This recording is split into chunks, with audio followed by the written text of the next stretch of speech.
তো বন্ধু দেখো কথা বলতে বলতে এখানে কিন্তু পুঁটলি ভাজা প্রায় হয়ে এসছে। আমি এখানে দেখো ডিম আর আলু ভেজে রেখেছি, আর এখানে কিন্তু আদা ফোড়ন দিয়েছি, আর আদা আর কাঁচা লঙ্কা পেস্ট, এটা একটুখানি ভাজা ভাজা হয়ে গেলে এইখানে যে যেই মশলাটা আমি ভাজা করেছিলাম শুকনো লঙ্কা, রসুন, পেঁয়াজ, টমেটো, সেই মশলাটা দিয়ে দেবো।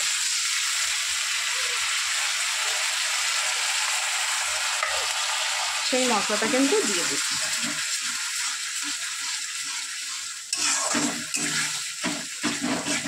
এটা তো ভাজাই ছিল, এর জন্য আদাটা ভাজা হওয়ার পর আমি দিলাম, কারণ এই মশলাটা তো ভাজা।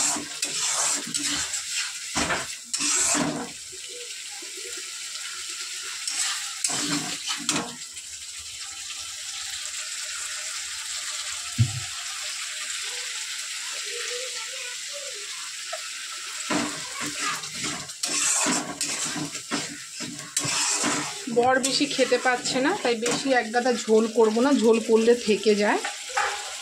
তোমার এই ভাজাটা করেছি তো, এটা রুটি দিয়ে খাবে, একদম মাখা মাখা করবো, মশলা লেগে থাকবে এরকম করবো। আর বাটা করব, জ্বরের মুখে ভালো লাগবে, সেই জন্য তোমার বেশি ঝোল করবো না। এবারে ভেজে রাখা আলুগুলো দিয়ে দেবো। আলু কম দিয়েছি দেখতে পাচ্ছ।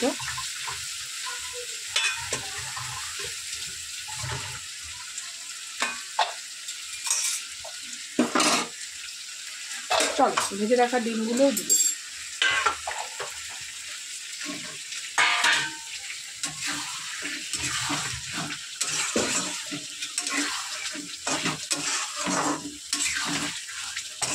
দেখো বন্ধু কত সুন্দর কালার,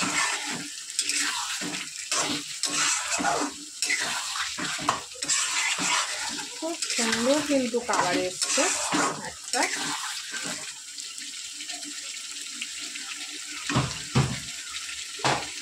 এটা কিন্তু হয়েই এসছে, ভাজা মশলাটা দিলাম মানে হয়ে গেছে, কিন্তু এটাতে একটু জল অ্যাড করবো, কারণ আলুগুলো যাতে একটু সেদ্ধ হয়ে যায়।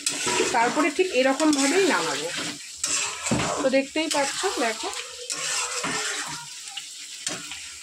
এর মধ্যে সামান্য একটু জল অ্যাড করবো, জল অ্যাড করে ঢেকে দেবো আলুগুলো যাতে সেদ্ধ হয়, কারণ আমি মশলা কষিয়েছি, আর এই যে লাস্টে যেটা দিলাম সেটা ভাজা মশলা পেস্ট করেছি, তো সেই কারণে বেশি কষানোর দরকার নেই, জাস্ট আলুগুলো সেদ্ধ হওয়ার জন্য আমি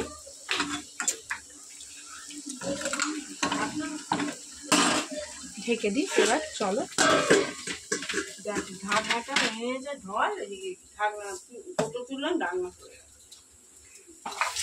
আমি তো কালো জিরে ধরিয়ে নি এখন অব্দি, কি কাজে আমি রান্না করছি এখন।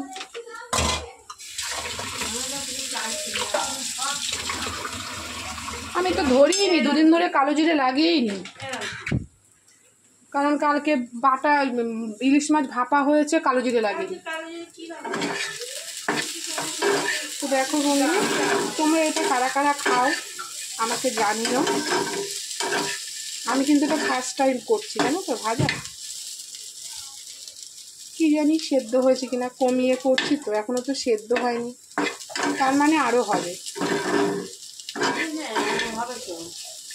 কাঁচা আছে কি বলো, চাটুতে এক ফোঁটা তেল নেই। না না আমি বলছি ভালোই ভাজা হচ্ছে, তেল লাগবে না, এই তেলে হয়ে যাবে। তো দেখো বন্ধু এটা হোক, চলো এখানে আলুটা সেদ্ধ হোক। আর দেখো এই যে কচু, এটাকে পেস্ট করা হবে, পেস্ট করে বাটা হবে, ঠিক আছে। তো এটাও কিন্তু ভালো লাগে, এটাও কিন্তু বেশ ভালো হবে। তো সঙ্গে তোমরা থাকো, দেখো এটা এখনো হতে সময় লাগবে, এখানে আলুটা সেদ্ধ হতে দিয়েছি, তো সঙ্গে তোমরা থাকো। তো চলো আমি বাইরে জামা কাপড় ধুলানো আছে, মিক্সার চলছে সামনে, বাইরে জামা কাপড়গুলো আছে ওগুলো ধুয়ে নিই, চলো সঙ্গে থেকো, আমার